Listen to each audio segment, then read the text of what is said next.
नमस्कार। आप देख रहे हैं देश का सबसे भरोसेमंद चैनल ईपीएस स्टोर।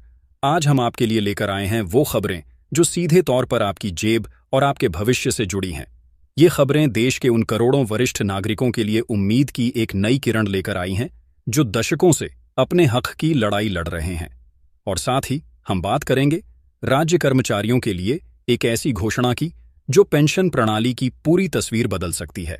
आज के हमारे इस विशेष बुलेटिन में हम सबसे पहले आपको लेकर चलेंगे सत्ता के गलियारों में, जहां राष्ट्रवादी कांग्रेस पार्टी की मुखर सांसद श्रीमती सुप्रिया सुले ने एक बार फिर से 75 लाख से ज्यादा ईपीएस 95 पेंशन भोगियों की आवाज को बुलंद किया है। उन्होंने न केवल पेंशन की राशि को 9,000 रुपये प्रति माह करने की पुरजोर वकालत की है, बल्कि इस लड़ाई को एक नए मुकाम पर पहुंचा दिया है। हम आपको दिखाएंगे वो एक्सक्लूसिव पत्र जो उन्होंने सीधे श्रम मंत्री श्री मनसुख मांडविया को लिखा है। इस पत्र में ऐसा क्या है जिसने पेंशन धारकों के दिलों में एक नई उम्मीद जगा दी है, जानेंगे विस्तार से। इसके बाद हमारी नजर होगी हरियाणा पर, जहां पुरानी पेंशन योजना की बहाली की मांग के बीच राज्य सरकार ने एक बड़ा दांव खेला है। यूनिफाइड पेंशन स्कीम यानी यूपीएस का ऐलान कर दिया गया है। क्या है यह यूपीएस? कैसे यह आपके मूल वेतन का आधा हिस्सा पेंशन के रूप में देने का वादा करती है? और क्या यह वाकई पुरानी पेंशन योजना का एक बेहतर विकल्प है या महज एक चुनावी छलावा? हम करेंगे हर पहलू का बारीकी से विश्लेषण। तो बने रहिए हमारे साथ, क्योंकि आज का यह शो सिर्फ खबरें नहीं बल्कि आपके अधिकारों का पूरा लेखा जोखा है। हम हर जानकारी को परत दर परत खोलेंगे ताकि आप समझ सकें कि आपके भविष्य के लिए क्या फैसले लिए जा रहे हैं। तो चलिए बिना किसी देरी के शुरू करते हैं आज की सबसे बड़ी खबर के साथ। दोस्तों, कहते हैं कि लोकतंत्र में सबसे बड़ी ताकत जनता की आवाज होती है, और जब उस आवाज को एक बुलंद प्रतिनिधि मिल जाए तो वो सत्ता के कानों तक जरूर पहुंचती है। कुछ ऐसा ही हो रहा है देश के उन 75 लाख से ज्यादा ईपीएस 95 पेंशन भोगियों के साथ, जिनकी दशकों पुरानी पीड़ा को एक बार फिर से संसद के पटल पर रखने का बीड़ा उठाया है बारामती की सांसद श्रीमती सुप्रिया सुले ने। ये कोई पहली बार नहीं है जब सुप्रिया सुले जी ने इन पेंशन धारकों के हक में आवाज उठाई हो। वे पहले भी कई मौकों पर इनके मुद्दों को संसद में उठा चुकी हैं, लेकिन इस बार का मामला कुछ खास है। इस बार उन्होंने सीधे केंद्रीय श्रम और रोजगार मंत्री श्री मनसुख मांडविया को एक विस्तृत पत्र लिखकर न केवल पेंशन भोगियों की मांगों को दोहराया है, बल्कि सरकार को उसकी जिम्मेदारियों का आईना भी दिखाया है। यह पूरा घटनाक्रम तब शुरू हुआ जब all India coordination committee of EPF pensioners association नामक एक राष्ट्रव्यापी संगठन ने श्रीमती सुले से संपर्क साधा। इस संगठन ने एक मार्मिक और तथ्यों से भरपूर पत्र लिखकर अपनी व्यथा सुनाई। उन्होंने बताया कि कैसे देश के निर्माण में अपना खून पसीना एक करने वाले ये वरिष्ठ नागरिक आज अपने जीवन के अंतिम पड़ाव में मात्र 1,000 रुपये जैसी मामूली पेंशन पर गुजारा करने को मजबूर हैं।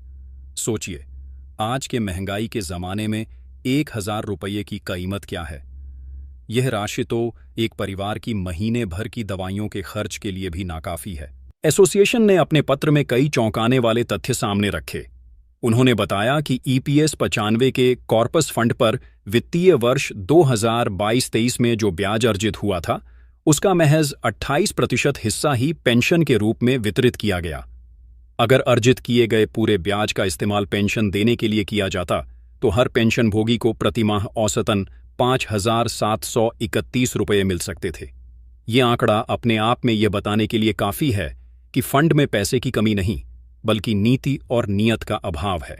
संगठन ने भगत सिंह कोश्यारी की अध्यक्षता वाली राज्यसभा की याचिका समिति की उस रिपोर्ट का भी हवाला दिया जिसने सिफारिश की थी कि सरकार को पेंशन फंड में 8.33% का योगदान देना चाहिए, लेकिन सरकार ने इन सिफारिशों को ठंडे बस्ते में डाल दिया। यही नहीं, पत्र में इस बात पर भी गहरी नाराजगी जताई गई कि 1 सितंबर 2014 को सरकार ने संकल्प संख्या 609 के माध्यम से पेंशन योजना में कुछ ऐसे बदलाव कर दिए जिनसे पेंशन भोगियों को फायदे की जगह नुकसान ही हुआ। पेंशन की गणना के तरीके को बदल दिया गया और पेंशन योग्य वेतन की गणना के लिए पिछले 60 महीनों के औसत वेतन का नियम लागू कर दिया गया। इन तकनीकी बदलावों का सीधा असर यह हुआ कि पेंशन की राशि में औसतन 2,000 रुपये तक की कमी आ गई। इन तमाम दलीलों और तथ्यों को आधार बनाकर एसोसिएशन ने सुप्रिया सुले जी से गुहार लगाई कि वे उनकी मांगों को सरकार के समक्ष रखें। उनकी प्रमुख मांगें क्या हैं, आइए एक नजर डालते हैं। पहली और सबसे बड़ी मांग, महंगाई को देखते हुए न्यूनतम पेंशन की राशि को बढ़ाकर 9,000 रुपये प्रतिमाह किया जाए और इसे महंगाई भत्ते डीए से जोड़ा जाए ताकि भविष्य में महंगाई बढ़ने पर पेंशन भी स्वतः बढ़ जाए।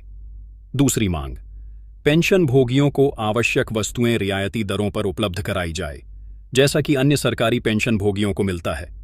तीसरी मांग, सभी ईपीएस 95 पेंशन भोगियों और उनके जीवन साथी के लिए व्यापक और मुफ्त चिकित्सा देखभाल की सुविधा सुनिश्चित की जाए। चौथी मांग, संकल्प संख्या 609 के तहत किए गए उन सभी परिवर्तनों को रद्द किया जाए जो पेंशन भोगियों के हितों के विरुद्ध हैं। पांचवीं मांग, सुप्रीम कोर्ट के आदेश के अनुसार उच्च वेतन पर पेंशन के विकल्प के दावों का शीघ्र निपटान करने के लिए एक विशेष सॉफ्टवेयर और पर्याप्त कर्मचारियों की व्यवस्था की जाए। छठी मांग, पेंशन फंड को शेयर बाजार के जोखिमों से बचाने के लिए इसके निवेश पर सरकार की ओर से 100% काउंटर गारंटी प्रदान की जाए। सातवीं मांग, ठेकेदारी प्रथा के कारण जो कंपनियां अपने कर्मचारियों का भविष्य निधि पीएफ जमा नहीं कर रही हैं, उन पर सख्त कार्रवाई की जाए और नियमों का पालन सुनिश्चित किया जाए। इन्हीं मांगों को लेकर जब एसोसिएशन का पत्र सुप्रिया सुले तक पहुंचा तो उन्होंने बिना देर किए एक सधा हुआ और प्रभावशाली पत्र श्रम मंत्री श्री मनसुख मांडविया के नाम लिख दिया। उन्होंने न केवल एसोसिएशन के पत्र को संलग्न किया, बल्कि अपनी ओर से भी पुरजोर सिफारिश की कि इन मांगों पर सहानुभूतिपूर्वक और सकारात्मक रूप से विचार किया जाना चाहिए। उन्होंने अपने पत्र में लिखा कि यह देश का दुर्भाग्य है कि जिन बुजुर्गों ने अपनी पूरी जिंदगी राष्ट्र के विकास में लगा दी, उन्हें आज अपने बुढ़ापे में सड़कों पर उतरकर संघर्ष करना पड़ रहा है। सुप्रिया सुले ने इस पत्र की एक प्रतिलिपि कर्मचारी भविष्य निधि संगठन ईपीएफओ को भी भेजी है, ताकि विभाग के अधिकारी भी इस मामले की गंभीरता से अवगत हों। उनके इस कदम ने पेंशन धारकों के आंदोलन में एक नई जान फूंक दी है। अब उन्हें लग रहा है कि उनकी आवाज सही जगह पर पहुंची है और जल्द ही कोई सकारात्मक परिणाम देखने को मिल सकता है। सरकार पर अब चौतरफा दबाव बन रहा है और उम्मीद की जा रही है कि आने वाले संसद सत्र में यह मुद्दा जोर शोर से उठेगा। अब रुख करते हैं हरियाणा का, जहां राज्य की राजनीति में पेंशन का मुद्दा उबाल पर है। देश के कई राज्यों में पुरानी पेंशन योजना ओपीएस की बहाली को लेकर चल रहे आंदोलनों के बीच हरियाणा की मनोहर लाल खट्टर सरकार ने एक मास्टर स्ट्रोक चलने की कोशिश की है। सरकार ने यूनिफाइड पेंशन स्कीम यूपीएस के नाम से एक नई पेंशन प्रणाली की अधिसूचना जारी कर दी है। यह घोषणा ऐसे समय में हुई है जब राज्य के कर्मचारी लगातार ओपीएस की बहाली की मांग कर रहे हैं। तो सवाल यह उठता है कि यह यूपीएस आखिर है क्या? क्या यह कर्मचारियों की मांगों का सम्मान है या फिर उनके आंदोलन को कमजोर करने की एक रणनीति? आइए इसके हर पहलू को विस्तार से समझते हैं। क्या है यूनिफाइड पेंशन स्कीम यूपीएस? अधिसूचना के अनुसार यूपीएस एक ऐसी योजना है जो नई पेंशन योजना एनपीएस और पुरानी पेंशन योजना ओपीएस के बीच का एक रास्ता निकालने का दावा करती है। इसका सबसे बड़ा और आकर्षक वादा यह है कि कर्मचारी को रिटायरमेंट के समय उसके अंतिम मूल वेतन, बेसिक सैलरी और महंगाई भत्ते डीए को मिलाकर जो राशि बनेगी, उसकी आधी राशि पेंशन के रूप में दी जाएगी। उदाहरण के लिए, अगर कोई कर्मचारी रिटायर होता है और उसका अंतिम मूल वेतन 50,000 रुपये है और उस समय महंगाई भत्ता 20,000 रुपये है, तो उसका कुल वेतन 70,000 रुपये माना जाएगा। यूपीएस के तहत उसे इस 70,000 रुपये का आधा यानी 35,000 रुपये प्रतिमाह पेंशन मिलेगी। ये सुनने में काफी हद तक ओपीएस जैसा ही लगता है, जहां अंतिम वेतन के 50% हिस्से की गारंटी होती थी। यूपीएस और ओपीएस में क्या है फर्क? तो फिर सवाल उठता है कि अगर यह ओपीएस जैसी ही है तो इसे नया नाम क्यों दिया गया? यहीं पर इस योजना की बारीकियां सामने आती हैं। ओपीएस एक डिफाइंड बेनिफिट स्कीम थी, यानी इसमें कर्मचारी को कितनी पेंशन मिलेगी यह पहले से तय था और इसका पूरा वित्तीय भार सरकार उठाती थी। कर्मचारी के वेतन से इसके लिए कोई कटौती नहीं होती थी। वहीं यूपीएस में भी पेंशन तो परिभाषित, डिफाइंड कर दी गई है, लेकिन इसके लिए वित्तीय मॉडल एनपीएस वाला ही रहेगा, यानी कर्मचारी के मूल वेतन का 10% हिस्सा हर महीने काटा जाएगा और उतना ही यानी 10% हिस्सा सरकार अपनी ओर से मिलाएगी। इस कुल राशि को पेंशन फंड मैनेजरों के माध्यम से बाजार में निवेश किया जाएगा, ठीक वैसे ही जैसे एनपीएस में होता है। अब सबसे बड़ा पेंच यहीं पर है। रिटायरमेंट के समय कर्मचारी के खाते में जो कुल राशि जमा होगी उससे एक एन्युइटी वार्षिकी प्लान खरीदा जाएगा जो उसे गारंटीशुदा पेंशन देगा। अगर बाजार के रिटर्न से जमा हुई राशि इतनी है कि वह अंतिम वेतन के 50% के बराबर पेंशन दे सके, तब तो कोई समस्या नहीं।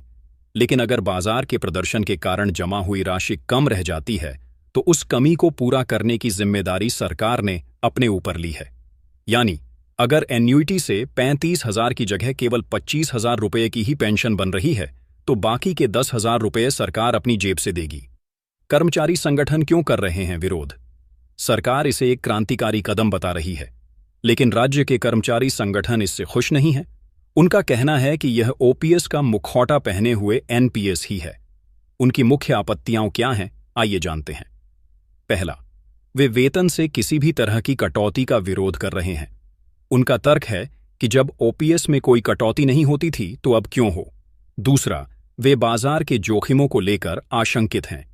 उनका कहना है कि सरकार भले ही कमी को पूरा करने की गारंटी दे रही है, लेकिन यह प्रक्रिया जटिल हो सकती है और इसमें देरी हो सकती है। वे पेंशन के लिए बाजार पर किसी भी तरह की निर्भरता नहीं चाहते। तीसरा, ओपीएस में जनरल प्रोविडेंट फंड जीपीएफ की सुविधा थी, जिसमें कर्मचारी अपनी मर्जी से पैसा जमा कर सकता था और जरूरत पड़ने पर आसानी से निकाल सकता था। यूपीएस में इस सुविधा का कोई जिक्र नहीं है। चौथा, कर्मचारी संगठनों का मानना है कि यह सरकार की एक चाल है ताकि ओपीएस की बहाली की मुख्य मांग से ध्यान भटकाया जा सके। वे पूर्ण रूप से पुरानी पेंशन योजना की बहाली से कम कुछ भी स्वीकार करने को तैयार नहीं हैं। सरकार का पक्ष क्या है? दूसरी ओर, सरकार का कहना है कि ओपीएस को लागू करने से राजकोष पर भारी वित्तीय बोझ पड़ेगा, जिसे संभालना मुश्किल होगा। यूपीएस एक ऐसा माध्यम है जो कर्मचारियों को सामाजिक सुरक्षा की गारंटी भी देता है और सरकार के वित्तीय स्वास्थ्य को भी बनाए रखता है। सरकार का तर्क है कि उन्होंने कर्मचारियों की सबसे बड़ी चिंता यानी रिटायरमेंट के बाद एक निश्चित आय को संबोधित कर दिया है। अब पेंशन बाजार के उतार चढ़ाव पर निर्भर नहीं रहेगी, जो कि एनपीएस की सबसे बड़ी आलोचना थी। तो दोस्तों, हरियाणा का यह यूपीएस मॉडल देश के लिए एक नया प्रयोग है। यह पहली बार है जब किसी राज्य ने एनपीएस के ढांचे के भीतर ही एक गारंटीशुदा पेंशन देने का फॉर्मूला तैयार किया है। इसके दूरगामी परिणाम क्या होंगे, यह तो वक्त ही बताएगा। क्या कर्मचारी संगठन इसे स्वीकार करेंगे? क्या दूसरे राज्य भी इस मॉडल को अपनाएंगे? और क्या यह मॉडल वित्तीय रूप से टिकाऊ साबित होगा? इन सभी सवालों पर हमारी नजर बनी रहेगी। तो आज आपने देखा कि कैसे एक तरफ देश के करोड़ों वरिष्ठ नागरिक अपने जीवन यापन के लिए एक सम्मानजनक पेंशन की लड़ाई लड़ रहे हैं और कैसे श्रीमती सुप्रिया सुले जैसी जनप्रतिनिधि उनकी आवाज को ताकत दे रही हैं।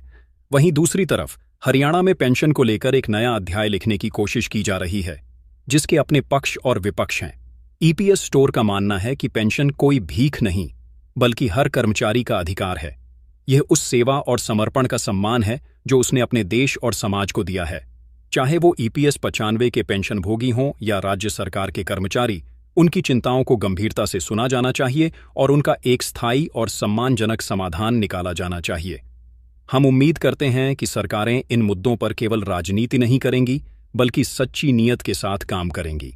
हम सुप्रिया सुले जी के प्रयासों की सराहना करते हैं और आशा करते हैं कि श्रम मंत्रालय ईपीएस 95 पेंशन भोगियों की मांगों पर जल्द कोई सकारात्मक फैसला लेगा।